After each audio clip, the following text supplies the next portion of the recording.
हम पढ़ रहे थे प्रवचन। तो प्रवचन का समाजशास्त्री महत्व क्या है ये देखते हैं हम आगे, है ना। समाजशास्त्री महत्व क्या है। तो पलायन या प्रवचन के संबंध में अभी तक किसी सामान्य सिद्धांत के निर्माण में बहुत कम प्रयास हुए हैं, है ना। इसके क्षेत्र में बहुत ही कम यानी प्रयास या प्रयत्न किए गए हैं। यद्यपि प्रवास की प्रक्रिया उतनी ही प्राचीन है ना। प्रवास यानी पलायन की प्रक्रिया उतनी ही प्राचीन है जितना मानव इतिहास है ना। आप लोग सभी जानते हो, हमने पढ़े हैं, है ना, आदिम साम्यवादी युग, जिसमें लोग क्या कहते थे, इधर से उधर घूम घूम कर शिकारी जीवन व्यतीत करते हुए, है ना, कंदमूल खाते हुए एक स्थान से दूसरे स्थान पर जाकर निवास करते थे। जैसे हमारे देश में, है ना, देखते हैं कि सपेरा जाति के लोग होते हैं ना। सपेरा जाति के लोग एक स्थान पर एक झुंड बना लेंगे। सपेरा जाति के लोग एक वो बना लेंगे, समुदाय जैसे बन जाएंगे, जहाँ पर पानी रहता है वहाँ पर रहेगा। वहाँ पर 2 माह अगल बगल के गांव में जा जाकर कुछ अपने वो दिखाकर, यानी, है ना, सर्कस दिखाकर और दिखाकर धन एकत्रित करेंगे, खाएंगे पिएंगे। उसके बाद उस स्थान को छोड़कर दूसरे से, ये कब से चले आ रहा है, प्राचीन काल से ही, है ना। हमने पढ़े हैं आदि मानव, है ना। आदि मानव क्या कहते थे, पहले मांस खाते थे, कच्चा मांस, उसके बाद कंदमूल। धीरे धीरे उन्होंने कुछ यानी उगाना प्रारंभ किए, उत्पादन करना प्रारंभ किए, कृषि कार्य करना प्रारंभ किए। तो ये यानी हमारे प्राचीन काल से ही ये चली आ रही है ना। तो वही बताया जा रहा है, प्रवास की प्रक्रिया उतनी ही प्राचीन है जितना मानव इतिहास, है ना। मानव इतिहास जितना प्राचीन है उतना ही पलायन की स्थिति, पलायन की ये जो समस्या है वो भी बहुत प्राचीन है। प्रवास न केवल जनसांख्यिकी समस्या है जो उद्भव तथा गंतव्य स्थान की जनसंख्या के आकार को प्रभावित करता है, वरन यह एक आर्थिक समस्या भी है ना। क्या है, आर्थिक समस्या है। मुख्यतः ये क्या है, आर्थिक समस्या है, लोगों की समस्या है। इसलिए वो पलायन कहते हैं, एक स्थान से दूसरे स्थान, एक देश से दूसरे देश, है ना। जनसंख्या का एक स्थान से दूसरे स्थान में जाना 2 क्षेत्रों के आर्थिक असंतुलन से होता है। अंतर्राष्ट्रीय प्रवास के संदर्भ में यह एक राजनीतिक समस्या हो सकती है, जहां जब कोई व्यक्ति राजनीतिक सीमा पार करना चाहता है तो उस पर बहुत अधिक रोक और शर्तें लगाई जाती है। प्रवास के समाज मनोवैज्ञानिक पहलू भी है ना। प्रवासी के प्रवास संबंधी निर्णय लेने की प्रक्रिया में उसके व्यक्तित्व की महत्वपूर्ण भूमिका होती है। वह दूसरे सामाजिक परिवेश में स्वयं को कहाँ तक घुला मिला सकता है। प्रव्रजन एक सामाजिक समस्या भी है, क्योंकि यह मूल निवास और प्रव्रजन के स्थान की सामाजिक स्वरूप और सांस्कृतिक पद्धति से संबंधित है, जो कि पलायनों को प्रभावित करती है। हमने पहले भी देखे हैं, है ना, गांधी जी के बारे में हम जब पढ़ते हैं, असहयोग आंदोलन, अनेक आंदोलन किए उन्होंने, सविनय अवज्ञा आंदोलन किए, है ना, भारत छोड़ो आंदोलन प्रारंभ किए, करो या मरो, ये अनेक यानी आंदोलन किए। उसमें भी हमने देखे कि, है ना, अफ्रीका में गए थे, अमेरिका गए थे, बड़े बड़े देशों की यानी उन्होंने यात्रा किए। गांधी जी ने इंग्लैंड की यात्रा की, तो वहाँ पर भी हमारे भारत देश के मजदूर उस समय भी थे, प्राचीन काल में भी थे, स्वतंत्रता के पूर्व भी थे। तो ये अनेक बातें हैं, है ना, जो हमारे देश की पलायन की स्थिति या समस्या को दर्शाता है ना। प्रव्रजन एक समाजशास्त्री प्रक्रिया के रूप में देखा जा सकता है। यह समूह विशेष का अपने मूल निवास स्थान को छोड़कर दूरवर्ती क्षेत्रों में जाना, मूल निवास में रोजगार के साधनों की अपर्याप्तता को दर्शाता है। क्या है, हमारे मूल निवास, मान लें हम गांव में रहते हैं, तो हमारे यहाँ रोजगार की समस्या अधिक होते हैं, क्योंकि हमारे मुख्य व्यवसाय क्या है, कृषि है। कृषि हमारे अगर मुख्य व्यवसाय है तो हमारे यहाँ कारखाने की अभाव होती है, जिसकी वजह से हम अपने गांव को छोड़कर दूसरे देश या दूसरे गांव या शहर, है ना, क्या करने जाते हैं? रोज़गार प्राप्त करने जाते हैं, धन एकत्रित करने जाते हैं। आज भी देखते हैं हमारे छत्तीसगढ़ के लोग अधिकतर दिल्ली जाते हैं, क्या करने जाते हैं? कोई ईंटा भट्ठा में काम करते हैं, तो कोई मिस्त्री के काम करते हैं, तो कोई कल कारखाने में काम करते हैं, तो कोई गुड़ाखुर फैक्ट्री में काम करते हैं। ये अनेक तरह की यानी बातें हैं जो यानी पलायन की समस्या को दर्शाते हैं या फिर उजागर करते हैं।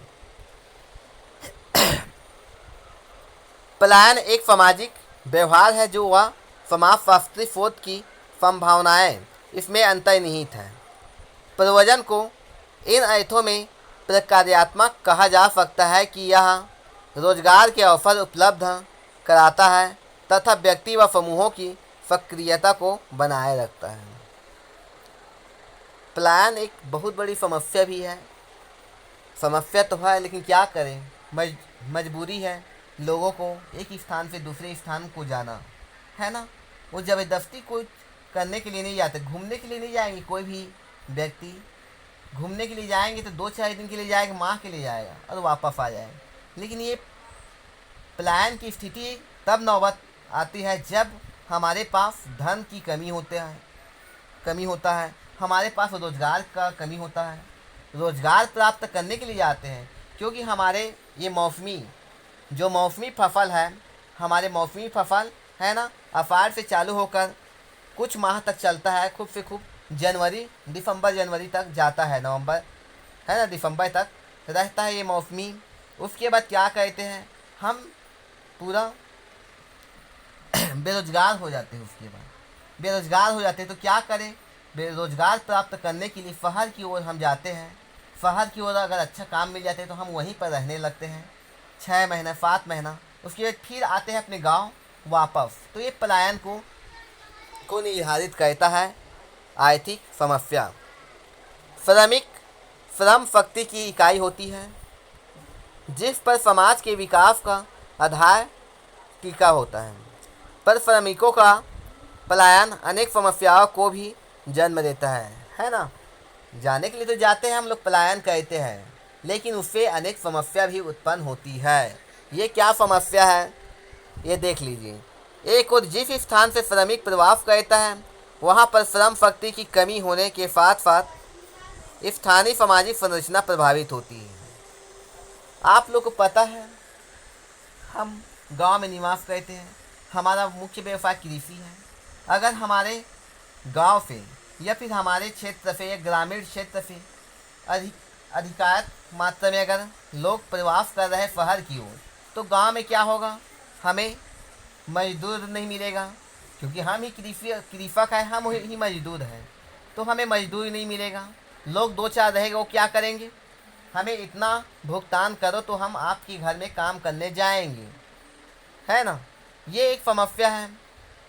आज भी देखते हैं हमारे भारत देश में रोज़गार गारंटी के तहत आज है ना, हमारा रोजी है, प्रतिदिन का जो यानी हमारा रोजी है या इनकम है, वो 200 रुपये कर दिया गया है राज्य सरकार द्वारा। तो आप सोचिए, अगर मान लीजिए 200 रुपये कृषक अगर दे रहे हैं, 200 रुपया पर डे का, तो उसे कृषि में क्या फ़ायदा है? तो ये एक अनेक कारण है, ये प्रवास का जो अनेक समस्या को भी जन्म देता है। एक कोई तो हम लोग कमा भी रहे बाहर में जाकर, और एक लोग हमारे ही गांव क्षेत्र में रहने वाले कृषक या किसान भाई, उनका भी यानी अहित होता है, ये समस्या अनेक उत्पन्न होता है। वहाँ पर श्रम शक्ति की कमी होने के साथ साथ स्थानीय सामाजिक संरचना प्रभावित है, ठीक है।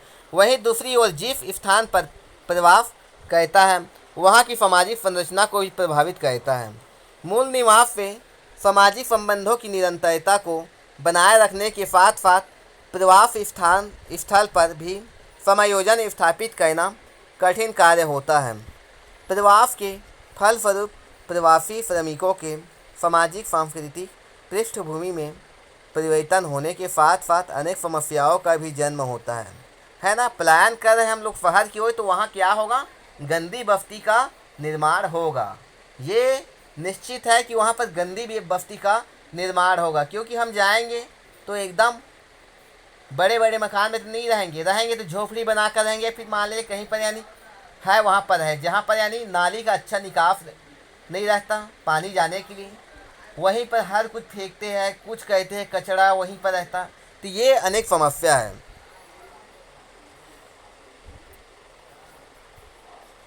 प्रवास के फलस्वरूप प्रवासी श्रमिकों के सामाजिक सांस्कृतिक पृष्ठभूमि में भी परिवर्तन होने के साथ साथ अनेक समस्याओं का भी जन्म होता है।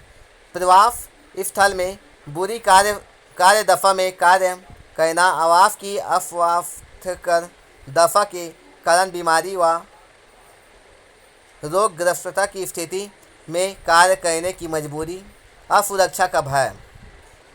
ठीक उसी प्रकार से छत्तीसगढ़ के कृषि मजदूर देश के किसी भी प्रांत में देखे जा सकते हैं। अधिकतर उत्तर भारत में है ना, दिल्ली, उत्तर प्रदेश, बिहार, उत्तर पश्चिम भारत में राजस्थान, गुजरात, महाराष्ट्र तथा मध्य भारत में मध्य प्रदेश की विभिन्न स्थानों में इन्हें कार्य करते हुए देखा जा सकता है। किन्हें? हमारे छत्तीसगढ़िया लोगों को। अपने क्षेत्र को छोड़कर इनका दूरवर्ती क्षेत्रों में प्रवास बहुत से प्रश्नों को जन्म देता है। छत्तीसगढ़ क्योंकि नया राज्य है, शासन नए सिरे से इस क्षेत्र के विकास के लिए कटिबद्ध है। यदि इसी क्षेत्र में विकास करना है तो यह आवश्यक हो जाता है कि इस क्षेत्र की कार्यशील जनसंख्या को आगे बढ़ने के अवसर प्रदान किया जाए। यह प्रयास हो कि क्षेत्र के कृषि मजदूरों की आवश्यकताओं को देखते हुए उनके पलायन को रोका जा सके, है ना। यानी छत्तीसगढ़ में अगर पलायन को रोकना है तो उसके लिए अच्छा सा रोजगार प्रदान करना होगा छत्तीसगढ़ सरकार को।